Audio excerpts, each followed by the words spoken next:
I always want to say, let's start with names, because we did that for so long, and then we haven't been doing it since COVID. I don't know why that is. We did it a little bit at the start, but people responded online that it felt pretty like alienating. Oh, yeah, that makes sense. That makes sense. It's kind of impossible to do on Zoom. Yeah, that makes sense. I was kind of like, it's just like a natural response after the opening, the sutra opening verse. It's like, okay, let's. Yeah, it's like the fifth line. Let's start with names. It's interesting how those things get so ingrained in you. Hi, Ray. So,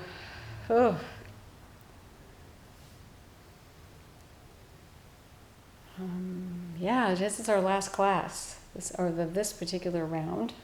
So, I'm feeling what am I feeling? A little sad that it's ending. I have to own that I'm feeling really overwhelmed by this ridiculous weather, and I might talk about that a little bit later, but just in terms of, what is the earth trying to tell us? I mean, 113 on Saturday? Really? It's crazy. But, let's just start with, does anybody have any, we did 3 weeks of lojong, which is kind of the Tibetan practice of working with slogans to help sort of train the mind training. We did the practice of giving and taking, breathing in suffering, breathing out love and light, and breathing out relief. We did 2 weeks on metta, sort of the practice of loving kindness, starting with ourselves, and then practicing it for all beings, those we love, those we don't love, those we feel a little bit, neutral towards. I'm just curious if anybody's been practicing with any of that or had any experience, and if not, that's okay. I just like to give people the space. Or I know not everybody's come every week too, so that's part of it. So I get that, but I was just curious if anybody had anything to share or any questions. If you had the bravery to watch me online, I haven't.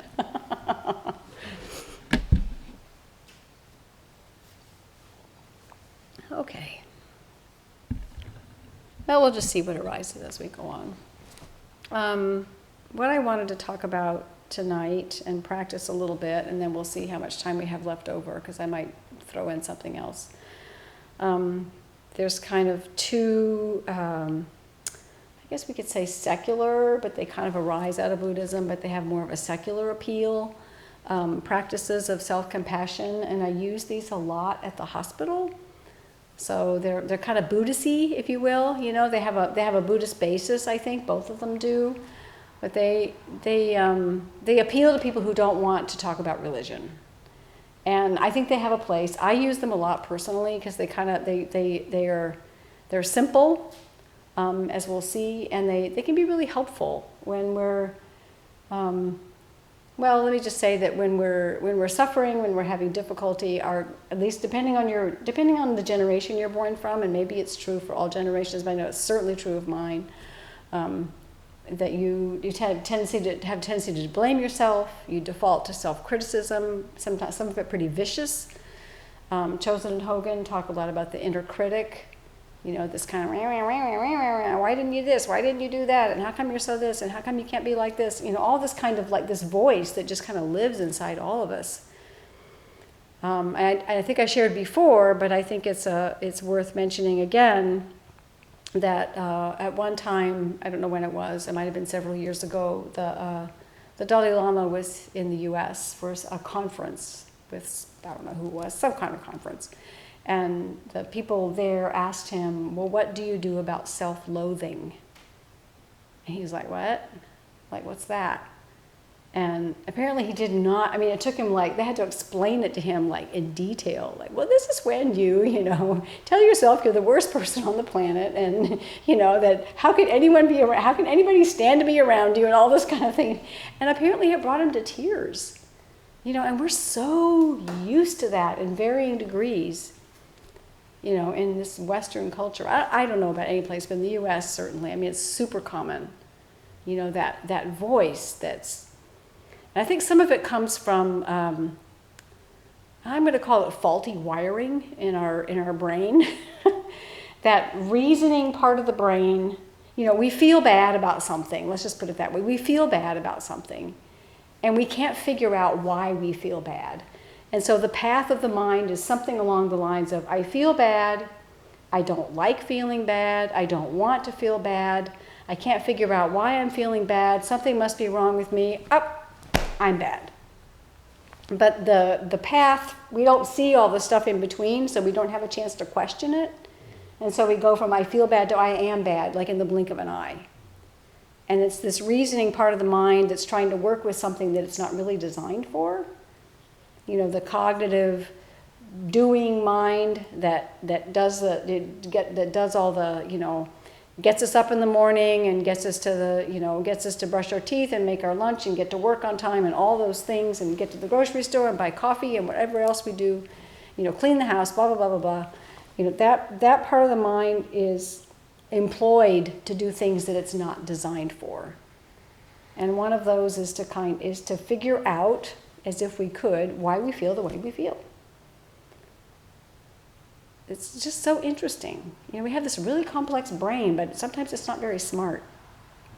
So I think that the teachings of self-compassion, and I think lojong and metta were getting at this as well. I don't think this is necessarily a new thing. It may be a matter of degree. But the teachings of lojong and metta were getting at this, and the more modern teachings of self-compassion do the same thing. They're a little bit more pointed and direct. So the two that I'm most familiar with are Kristen Neff, and she has a practice, she's developed a practice called mindful self-compassion. And there's lots of stuff online, and she does a lot of research, and I think she's a professor somewhere in Texas, and all this kind of thing. So that's one kind of branch, and I'll talk a little bit more about her. And then the other one is Tara Brach, who has a practice called RAIN of self-compassion, and RAIN is an acronym. And we'll go into that in a few minutes. And I think Tara Brach comes from a different, I shouldn't say Tara, I don't know her personally. Tara Brach comes from a little bit different perspective in that she's more about this, I'm going to look this up, this perspective of radical self-compassion, radical acceptance, where we really try to get to the root of what's going on within us. And I think Kristen Neff's practice gets there as well, but it's a little bit different path. But I looked up this term radical compassion. It was kind of interesting. It was a term coined by a philosopher named Ken Lampert. And he says that radical compassion is compassion for others in the way that we normally understand it. But it says he says it includes this inner imperative to change reality in order to alleviate the suffering of ourselves and others. That's a pretty tall order. But I think a lot of it is changing our internal reality. How are we seeing things? How do we see the world? How do we look at ourselves? How do we look at others? So I think this is Tara Brach's. I think her practice is more focused on, has a stronger focus on that. So, mindful self-compassion. The basic tenets of it are that compassion for oneself is no different than compassion for others. Compassion means that we notice suffering. We notice our own suffering. We notice suffering of others. We tend to blow off our own suffering, I think, in many cases. Oh, I shouldn't feel bad. Oh, I shouldn't feel this. I shouldn't do that. We tend to blow it off a little bit. I think, what was I talking to somebody about? Something about, it was a patient at the hospital who was telling me about his military experience. Really classic example of not self-compassion, because people are taught, you just push through your pain, you just don't feel it, you just move on, you just continue going. And there may be some merit to that in certain situations, but it has a really heavy long-term cost for a lot of people, like PTSD. So, because it's hard to unlearn it. I mean, just as another example, I talked to a lot of patients at the hospital who were elderly. They're World War II vets, and they've never had the tools to deal with it. Never. World War II and Korea vets, they've never, they're like, in their Alzheimer's years, I've dealt with a few patients who were just lying in their hospital bed going, Mayday, Mayday, Mayday, that's what they can remember. So, noticing your suffering. And compassion is feeling moved by others' suffering, responding from the heart. Think about, all of our, again, maybe we have this horrible heat wave coming up. Think about all the unhoused people in this community. It's going to be hell this weekend. And not just here this weekend, but all over the Pacific Northwest, where it's going to be hot in varying degrees, and some longer than others. A lot of homeless people are going to be suffering. What's the correct response from the heart? Compassion is offering understanding and kindness to ourselves and others when we fail or make mistakes. I grew up learning that failure was a bad thing. Like somehow you were supposed to know how to do something before you did it. Like there was no room for learning or practice. You failed. And well, I didn't know what I was doing to begin with, so I don't know. So it's confusing. And then finally, when you feel compassion for another, rather than mere pity, which I'll talk about in a minute, it means that we realize that suffering, failure, and imperfection is part of the shared human experience for every single person on this planet. Think of the Four Noble Truths. What do they teach us? They teach us that suffering exists for everybody, without exception. So, I think I'll continue. I wanted to go into something else, but I'll wait a minute. So, there's a couple of things that Neff, and I think she makes some really good points, that's really easy to confuse about what compassion is and is not. Self-compassion. Not compassion towards others, but compassion towards ourselves. So it's not self-pity. So self-pity, the way they define it, and I think the way it's easy to understand, is that we're immersed in our own problems and we forget that others have similar or the same. And self-pity ignores our interconnection with others. It's an isolation, it's a separation. Self-pity emphasizes separateness. Self-compassion is remembering to connect to the human experience that's common to all of us. Self-compassion is not self-indulgence, though I will own that moments of self-indulgence from time to time can be helpful. That's my own personal opinion. It's not bad to say, I'm just gonna console myself with a pint of Ben and Jerry's. I may regret it later, but it'll taste really good until I don't feel good anymore. But if you think about it, giving into self-indulgence on a regular basis can really have really long-term harmful consequences. So, and also self-indulgence is a way of kind of dodging our karma. So rather than facing our truth, we indulge in alcohol or ice cream or food or whatever, And again, these things are not bad on an occasional basis, but they have their shortcomings. And then a really important one is that self-compassion is not self-esteem, which has been a really big thing in Western culture for a long time. I think I bought Nathaniel somebody or other's books about self-esteem back in the 70s when I was a teenager. So there was a sort of a rising movement out of that era. And self-esteem is about our sense of self-worth, but it's self-worth compared to others, that we're better than others. That's a big component of self-esteem. I can be better than you. It's based on comparison, generally. It's not okay to be average, Think about, who was alive in the 80s? Probably all of you in some varying degree. No, you weren't? Okay. Thank goodness.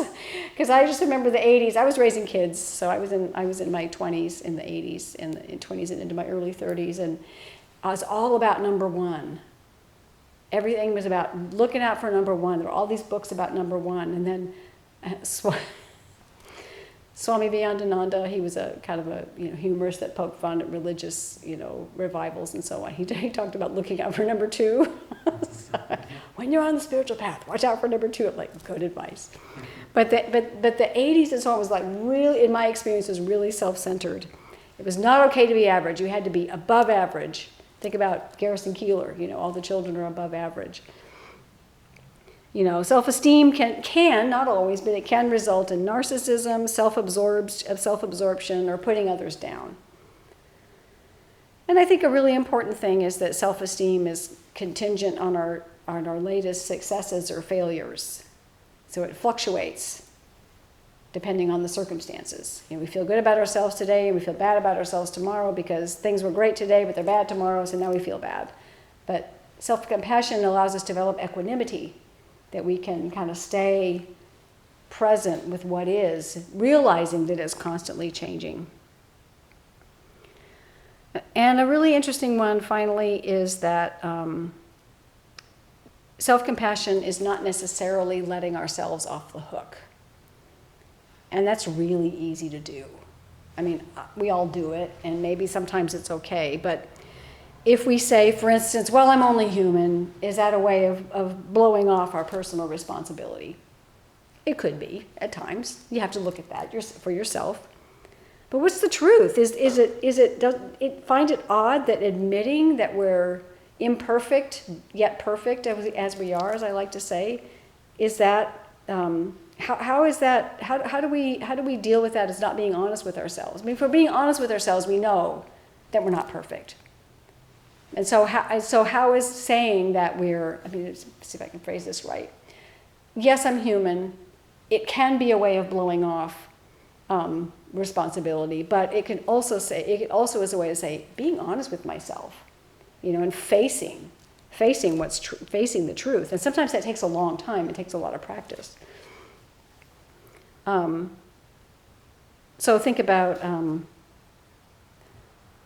matter how hard we try, we're going to mess up, we're going to fail, and that if we believe that if we just try harder, we'll somehow be perfect, that's probably the real deception. If we just try a little bit harder, we'll be perfect, whatever that is. Like, what is that? What is perfect? I don't know.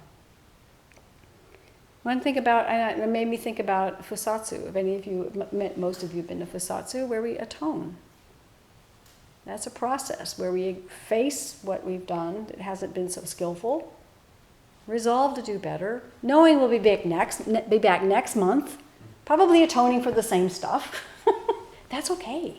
That's human. That's a human being.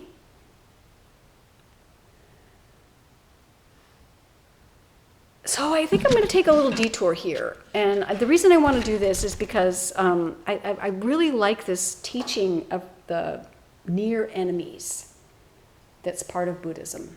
And what makes me think of it is the part of self-compassion where we let ourselves off the hook. So the metta that we talked about last week and the week before is one of the 4 Brahma Viharas, or the 4 immeasurables, which is an old teaching in Buddhism.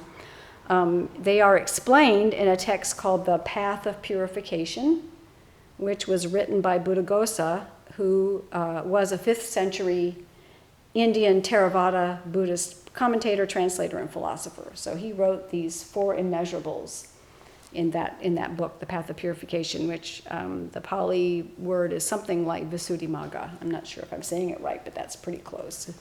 Visuddhimagga. So the 4 immeasurables are metta, which is one that we learn. Metta, loving kindness or benevolence. Metta embraces all things. Karuna is compassion, embraces those who suffer. Mudita, empathetic joy. We embrace the prosperity or the good fortune of others. And upekkha, equanimity, embraces the good, the bad, the love, the unloved, the pleasant and the unpleasant, and embraces it all. So we have loving kindness, compassion, empathetic joy, and equanimity.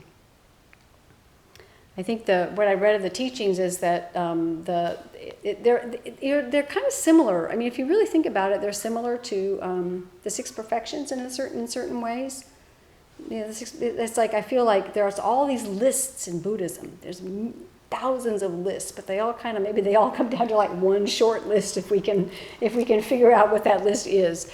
But for instance, I know Edjo has talked about prajna as kind of all of the other perfections spring from prajna. The way the 4 Brahma Viharas are often taught is all the other 3, loving kindness, compassion, and empathetic joy, flow from equanimity. So the practice is often to focus on developing equanimity, being able to be in whatever's going on without wishing it were other than what it is, I think, basically. So I brought that up because I wanted to talk about the near enemies, which they're kind of like, if any of you have ever heard this term spiritual bypassing? Yeah, so the near enemies, I think, are in that kind of vein of spiritual bypassing. Like, we can say, oh yeah, it's all good, and feel like we're practicing equanimity, but that's actually not really it. So, they're all in the Visuddhimagga, the path of purification, Buddhaghosa listed near enemies for all of the Brahmaviharas. So, and near enemies and far enemies. So the near enemies are close. You can kind of feel like you're there, but not really. So for loving kindness, the practice of loving kindness is the intention of goodwill, the wish for the welfare and happiness of all beings. The near enemy is attachment, greed, conditional love. You know, you feel like you're expressing love, but really there's like this kind of other piece of it that's all about your clinging to that person or that situation. It's close, but it's not the real thing. The far enemies are more obvious. Hatred, ill will, anger. So compassion has a near enemy. Compassion is the wish to alleviate suffering, but the near enemy is pity. Oh, poor baby. Aren't you in a terrible situation? Goodbye, I'm going to go and do something else. You know, he also lists the near enemy of compassion as grief. I actually disagree with that personally. I think grief is complex, and maybe grief in Buddhaghosa's mind meant something different. I'm not going to argue with him at this point, but I will agree with pity, that the near enemy of compassion is pity. Far enemy, again, the far enemies are far easier to understand. The far enemy is cruelty. Empathetic joy, we're rejoicing in the success of others. Appreciation, we express joy at others' good fortune. The near enemy is joy tinged with insincerity, personal identification, maybe excessive. You know, maybe there's a little bit of, I would think of that, the far enemy is envy, jealousy, and aversion, but I suspect that the near enemy is tinged with some of that. Oh, I'm so happy for you. Not really. Oh, God, how come you and not me? You know, so. And then equanimity, which is a really important one, is seeing equality in beings, balance, non-reactive, non-partial awareness, quieting of resentment. The near enemy being indifference. Like, again, it gets back to that, it's all good, who cares? That's not equanimity.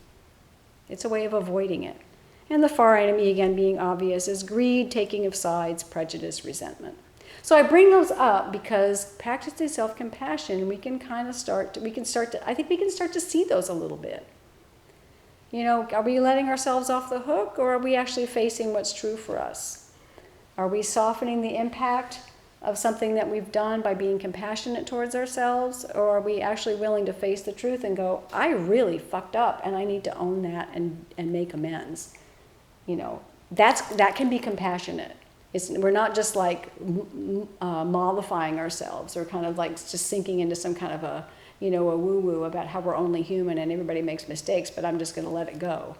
So I think that's a really important part of self-compassion, and that's why I wanted to bring up the near enemies. And they're really interesting to contemplate. It seems like I read a really long list somewhere, but I couldn't find it. I'm sure there's a longer list. There's always a longer list. There's always a longer list of something in Buddhism somewhere. So, Neff has a really simple self-compassion break that I will teach you. It has, she says 3 steps, I say 4. But, 2 of them are kind of stuck together, so we'll say 3. Neff with 2 F's. What's that? Neff with 2 F's. Yes, Neff with 2 F's. Yes, Kristen Neff, N-E-F-F. Thank you. Kristen, K-R-I-S-T-I-N. Kristen. Yes. So we'll just kind of take a moment and get into a zazen mode, and I'll guide you through the practice.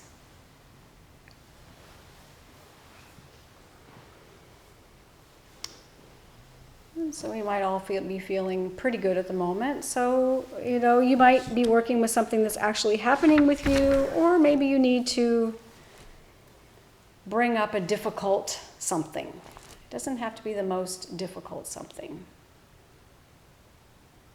So for me, I'll just give an example. I'm feeling some anxiety about this heat wave. I'll just put it out there.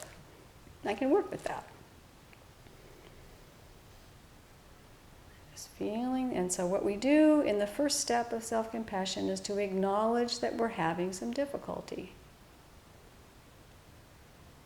And simply saying, this is a moment of difficulty, or this really hurts, this is really hard. That's the simple first step, acknowledging the difficulty instead of pushing it away or rationalizing it or trying to solve it or fix it. We simply acknowledge the truth of it.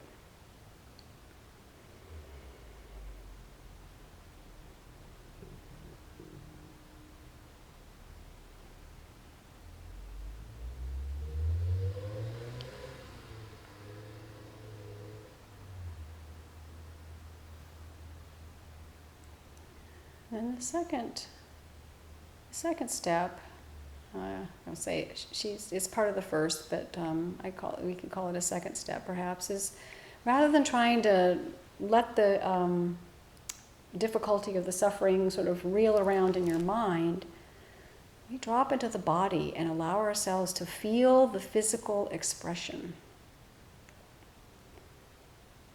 So when this incident or this feeling arises in the mind, where do you feel it? Do you have that kind of I always feel like kind of like a, or is there tingling or a hollowness in your gut? Maybe your breathing shifts a little bit.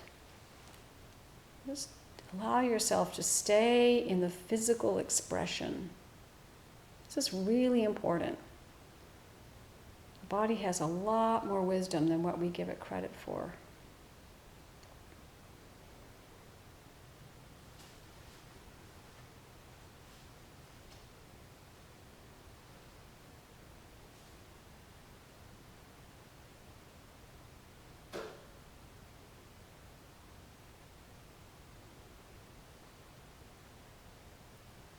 Then we remember our common humanity. That all human beings suffer. So, using my example of my heat anxiety, it's like all over the world, humans are suffering the effects of climate change and climate unpredictability all over the world. I'm not the only one. It's not about me. So I remember that I'm not alone.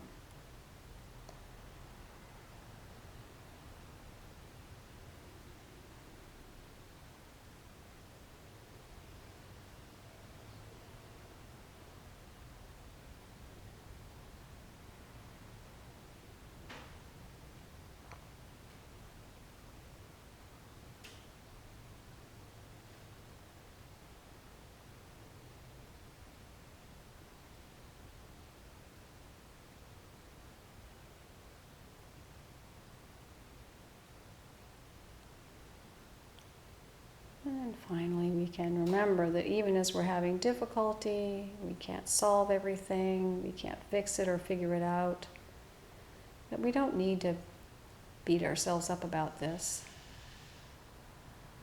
It doesn't change a thing. But we can be kind to ourselves in really simple ways.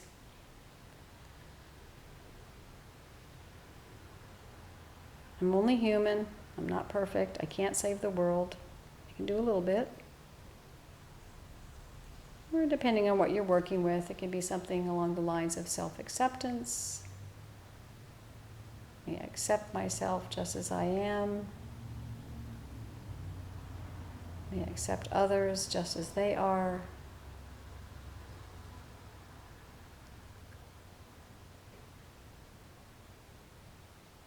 And again, depending on the extent of what you're experiencing, you can say I'm more than my difficulty. That doesn't define me. It's not the whole story.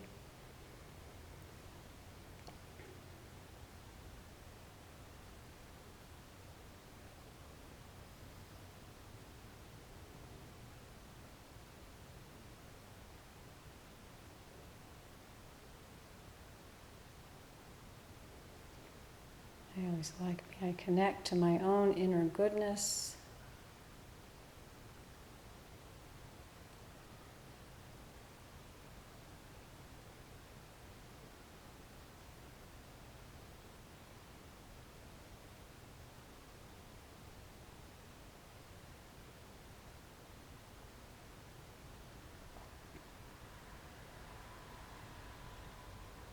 If you're finding this practice particularly hard, you might imagine that you're sitting with someone that you love and care about, and maybe they're sharing with you what you're experiencing. They're sharing with you the same thing that you're experiencing right now.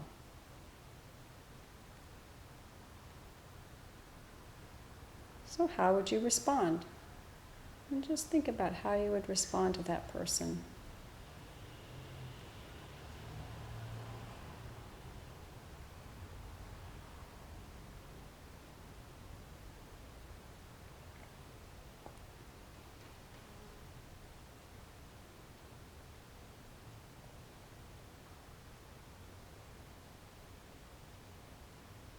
Just do the best you can to simply turn that around and offer it to yourself. That you can treat yourself just as kindly as you would any loved one in your life.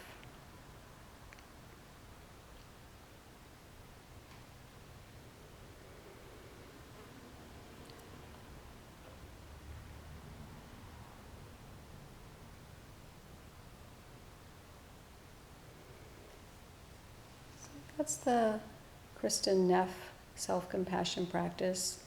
Acknowledging the suffering, staying with the experience in the body, acknowledging our common humanity, and remembering to be kind and compassionate to ourselves, even as we experience difficulty. So, do people have any comments or questions about that? I really appreciated the image of a loved one expressing this same difficulty. I hadn't heard that before. Yeah. That really helped give some amount of like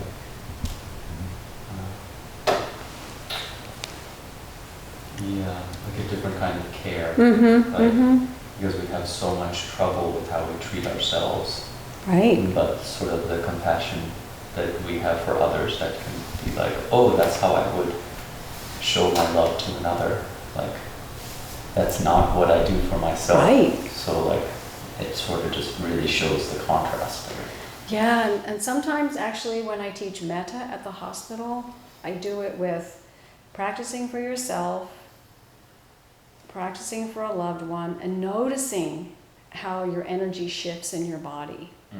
Noticing how when a loved one comes into your mind, like all of a sudden you're softer, maybe you relax a little bit, you smile maybe, and maybe you feel emotion, and then I say, and then now go back to yourself and see what happens. Yeah.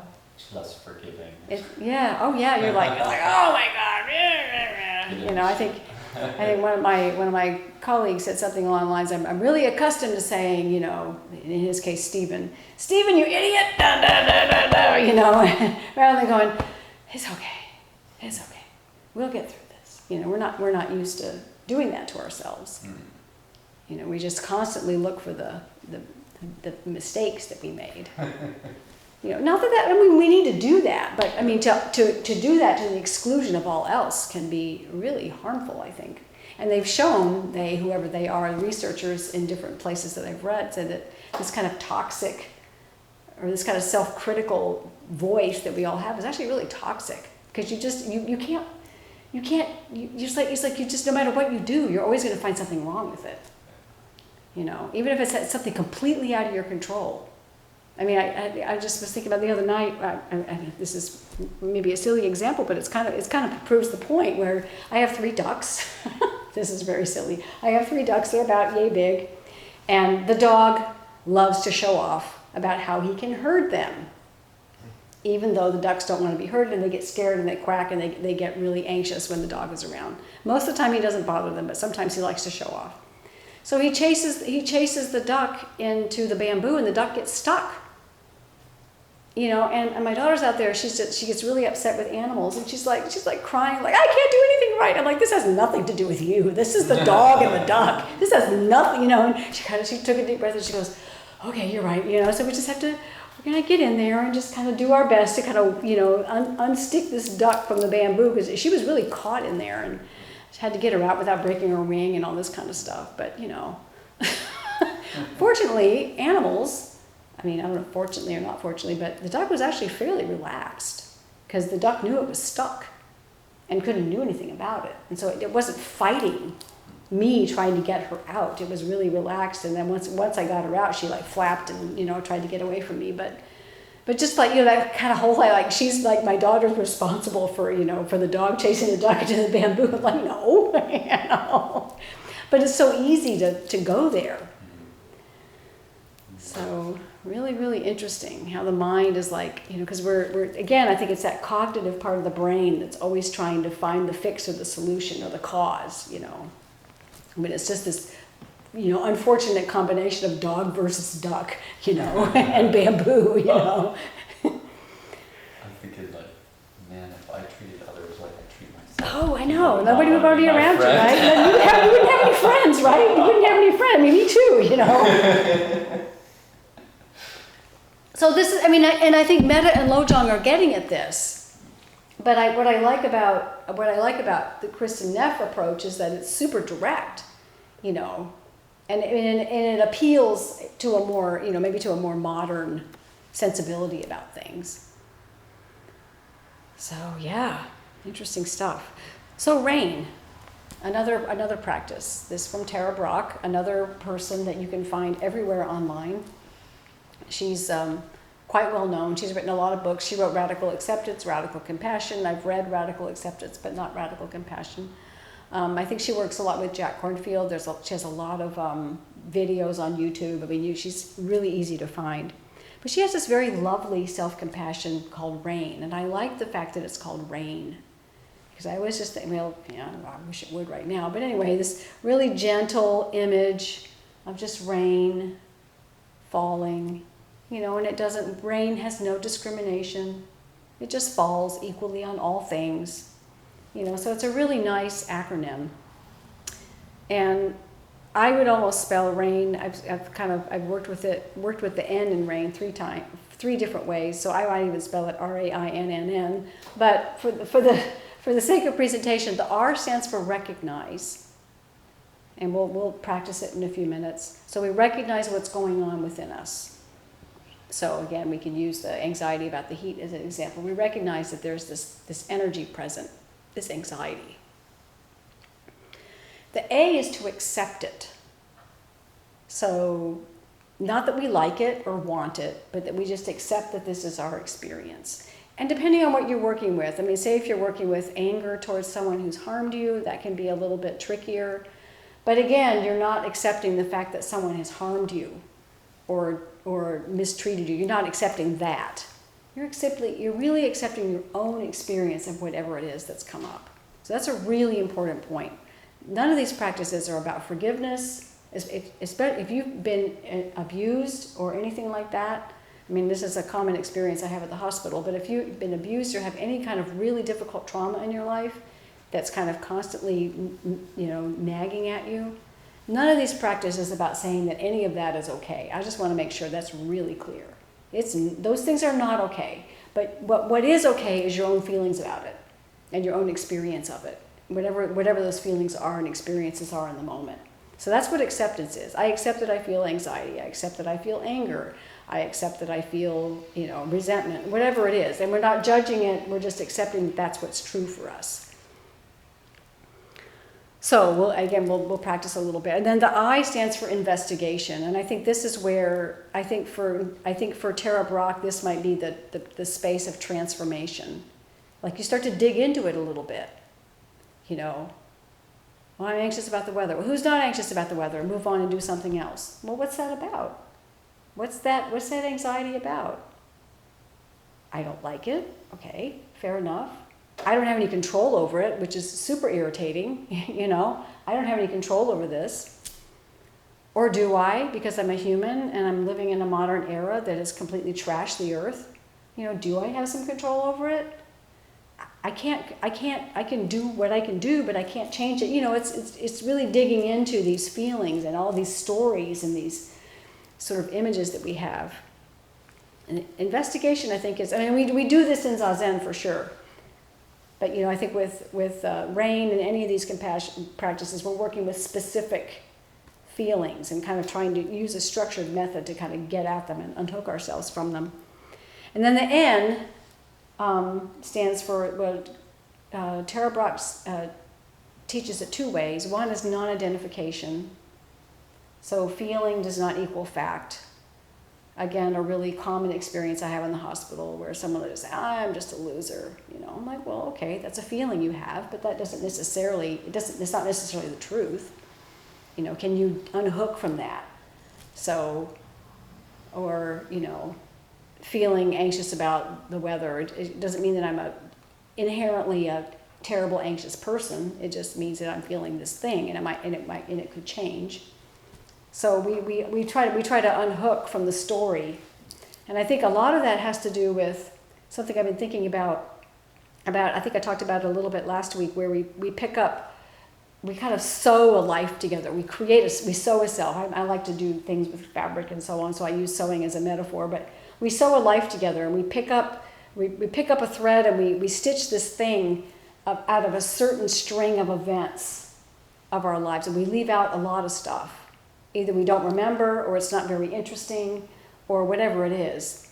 But you know, this non-identification can be part of that. Like I think you said this last week. It's like you have like a track that you're on, and you think this is who you are. So you identify with certain events and certain feelings about yourself. Well, it could just as easily be something else. You know, what's useful to you, or what's skillful for you, and what's not. So I think that's where that N, non-identification, you kind of, well, do I really want to be this way in the world? I don't know. Is that really working for me? Can I look at that? So, and the other one, you know, guess what? Nurture with self-compassion. Be kind to yourself, even as all this crap is going on. You know, treat yourself like you would treat a loved one. And then a third N that I sometimes use, and I think Tara Brach has used this one, is just allowing yourself to rest in what she'll call natural awareness. You know, again, this would be our Zazen. Just resting with the body, allowing to be whatever is, you know, feeling maybe the discomfort of the warmth, and noticing what's going on around us, and allowing ourselves to feel that without any kind of judgment or any kind of, you know, pushing and pulling. So I think this is a really lovely practice, and we're at 7 after. Let's just do a little practice with it, just to kind of get a little more familiarity with it. It's a nice one. It's easy to remember.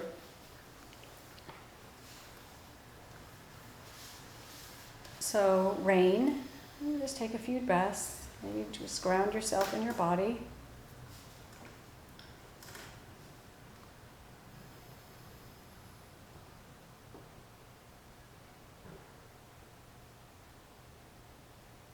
Maybe something is feeling present for you at the moment.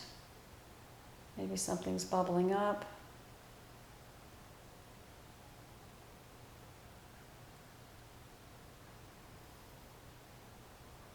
Just as an example, I'm hearing the siren in the background and thinking, oh, someone needs help. I hope they're okay. So maybe feeling a little anxiety around that.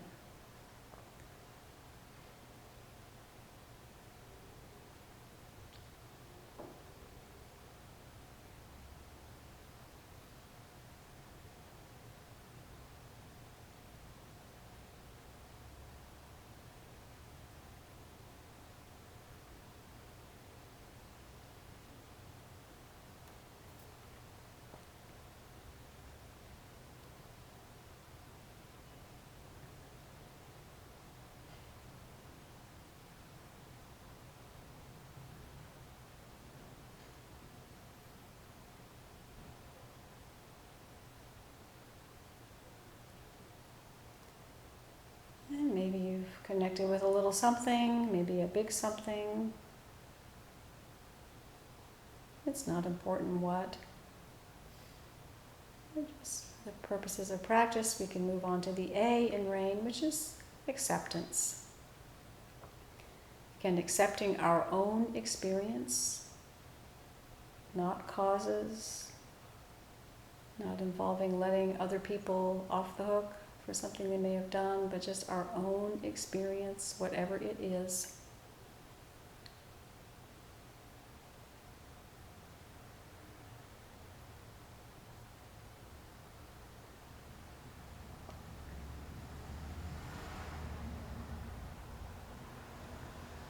Acceptance is important because sometimes when we recognize something, we can resist, we can want to fix it, we can want to change it, we can want to judge it, we want to push it away, we want to do all this stuff.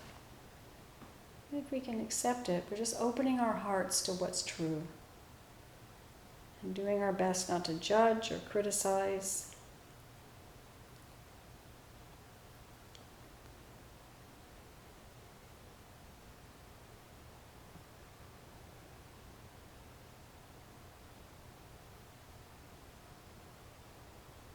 Acceptance is not passivity, it's not giving up, it's not, oh well. Maybe that's the near enemy of acceptance. Acceptance is actually courageous and opening our hearts to what is true, whatever it is.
And you can move on to investigation, probably experiencing that acceptance opens up more recognition, may lead to more acceptance.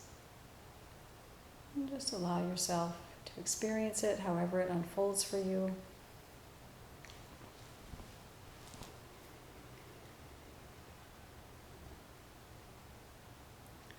And with investigation, we start to maybe dig a little deeper. Feeling it in the body is one way to investigate.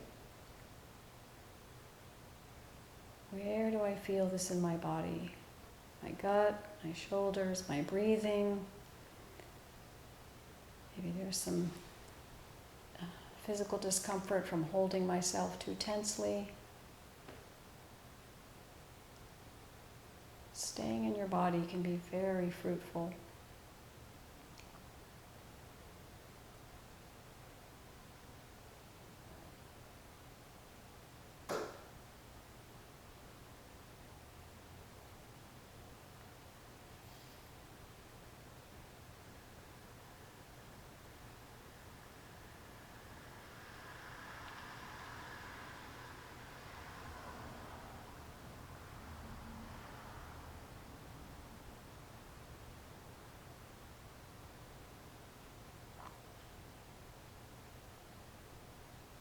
You might discover stories about yourself that you tell yourself. You might kind of dig into those a little bit. Well, that's interesting. Is that true?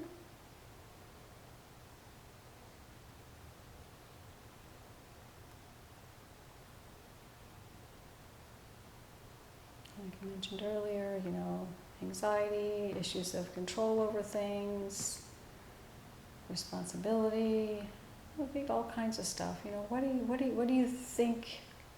How do you hold yourself? And how is that expressed through your difficulty?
And then we can move to the N, one of the N's in rain.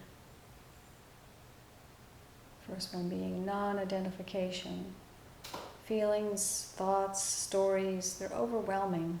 Sometimes they feel so real, like we think that they're totally who we are.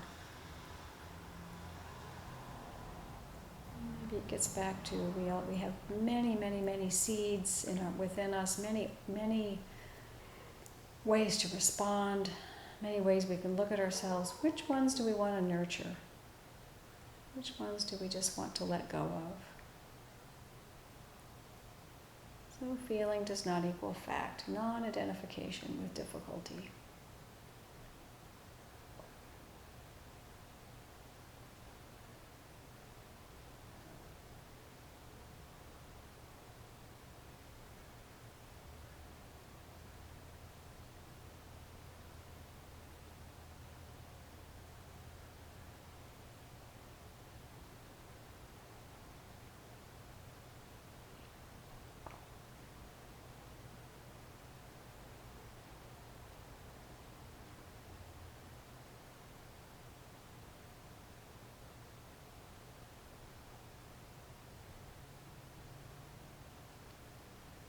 The other version of N, nurture ourselves with kindness and compassion. Maybe this takes the most practice of all.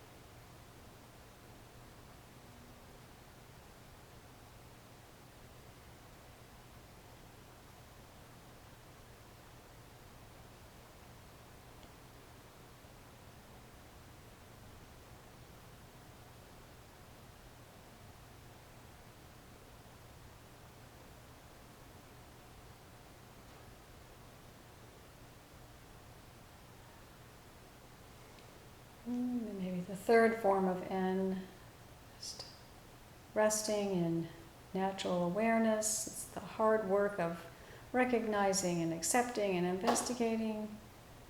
Maybe the most compassionate thing you can do for yourself is just simply to allow yourself to rest. Stop fighting it. Stop whatever it is, stop making it your enemy. Just allowing yourself to rest.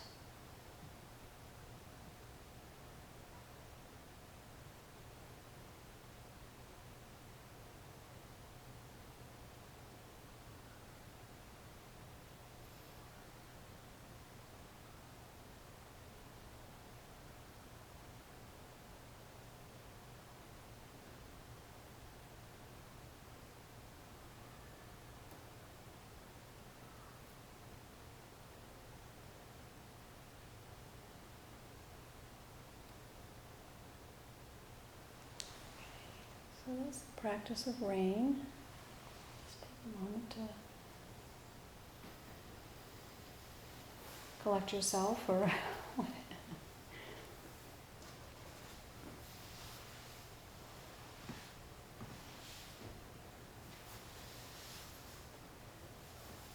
anything to share on that? Reflections, experience?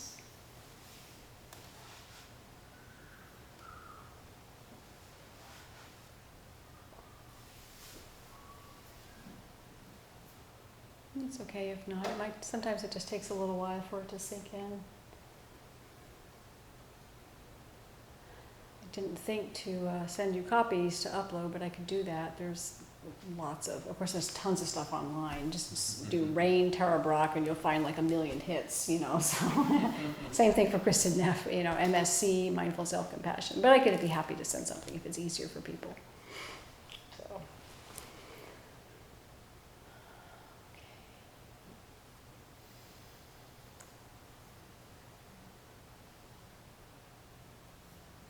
Well, we have about 10 minutes left, and I just kind of thought I'd throw out there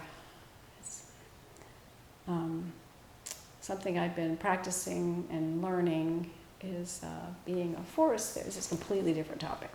A forest therapy guide. I think a couple of years ago I did a couple of things here on the forest bathing. I'm pretty sure it was either 18 or 19. 2018 or 19. It might have been 19. I know it wasn't 2020. Nothing happened last year. It might have been 19. Well, I decided to pursue that, and I've been training to be a guide. And the reason I bring it up is because, well, for one, being in nature is really powerful. I think probably most of us already know that. But I think it's also a way that we really develop compassion for the earth. I mean, I'm thinking about, again, this heat wave thing that's coming on. It's like, the earth is like, come on, hello, wake up, pay attention, And we're not so much. I mean, the whole situation is so overwhelming. I'm not criticizing anybody for anything that anybody does necessarily, but I think that, if we can, I really think this practice of forest therapy is powerful. And it's very, it has a lot of similarities to what we do in Buddhist practice, a lot of similarities. In fact, the guy who started this particular brand, if you will, of forest therapy was a Zen practitioner for 20 years. And the practice comes from Japan, which is, the Japanese culture has for one, it originated in Japan, I think, in part, for two reasons. One was that it was developed in the 1980s in Japan when there was a big migration of people from the rural areas in Japan to the cities to work and so on. And the Japanese government noticed that there was this huge increase in cancers and stress and heart attacks and all this kind of stuff. And they set about trying to figure out what to do about it. And someone hit on the notion of, doing, what would happen if we spent more time in nature? And so they organized this whole thing where people would take these slow walks. Japan has a lot of really beautiful forests from the pictures I've seen. Some of them kind of cultivated and maintained and some of them not. But they noticed that when people were going out into the forest that their blood pressure would go down and their cancers and so on might subside a little bit. And so apparently this is because trees emit a chemical known as, I think it's phytoncides, I'm not sure I'm pronouncing it correctly.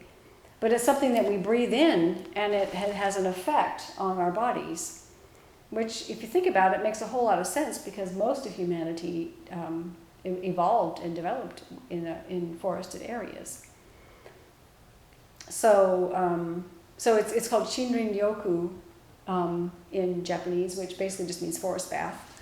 And it's very, very organized in Japan, where you go to the entrance of the forest, and then they take your blood pressure and they test your salivary amylase to test for stress. And then you go in the forest for 2 hours, and then they test the blood pressure and the salivary amylase when you come out, and they find improvement. So it's more of a medical thing in Japan. So this fellow, Amos Clifford, who was from the U.S., from California, went to Japan, studied there, and I think when he first started, he tried to like make inroads into the medical community in the United States, but didn't work. He just wasn't able to do it, and so he took kind of a different tack and made it more of a meditative, more about healing yourself and your relationship to nature, and less about blood pressure and those kinds of things. Those are benefits, but that's not the focus. So all that is to say is I find it a really lovely practice. It's a very slow walk. You might go a quarter mile maybe in 2 to 3 hours. So you're walking very slowly or not at all. And it's very interesting how, if you go into the forest or into the woods, and I just go to the Blanton Ridge Trailhead, I don't even go very far, and you don't go very far, what you notice and how your physical well-being changes, and how you develop a connection with the earth that maybe you didn't have before. So all this is to say, it sounds kind of like shameless self-promotion, but it really isn't, is I want to do a few of these walks here over the summer. And so I haven't sent anything to anybody yet, but I didn't know if anybody would be interested in that. And I can do them remotely. I've done a bunch of mine remotely, so we can do it on Zoom. It's kind of weird, but we can do it. I do it on the phone, and people dial in on their phones, and they pick a place to be, and everybody does it together, even though some are on the phone. It is kind of weird, but it does work. Oddly enough, it works. I'm doing my training that way. I mean, we can't do anything in person, so. But I'd hope that a few people would be interested, because it's kind of like a period of zazen, except that you're a long period of zazen, except that you're moving, and you're allowing yourself to feel what's going on around you. So I'm hoping that and again, the reason I brought it up is because I think it's developing compassion for the earth, which I think there's a great need there for that. There's a great need there. So it probably won't be for a couple of weeks, but I'll get something in the newsletter. And it'll just be like, sign up if you want. But I need people to sign up so I know how many are coming, because I make tea. So, any other questions? Comments? All right. Thank you so much for doing this evening's. Yeah, I hope you enjoyed it. I mean, I'm not super experienced at this, but, you just have to do it, right? Very important. So, my little critical voice tends to be very loud after I leave here. He's telling me all kinds of things that I did wrong and bad. You're all warmed up. And I'm like all warmed up. I'm like, All oh. warmed up for compassion. Yeah, so then I have to kind of go, okay, it's okay. It's not like when you, I don't know why I thought of this, but when I go to a restaurant with my parents, and my father was super cheap, like ridiculous. I mean, he was a Depression era kid and all that, so I kind of some slack. But we'd go to like a restaurant, and we have maybe like have a $50 meal, which for him was a lot, and he would leave like a $2 tip. And I'm never going to see these people again. I'm like, oh my God, don't do that, You have to live with that karma. So yes, I will see you all again, and so I have to live with that. All right, thank you so much. Thank you so much. You're welcome. Okay. Buddha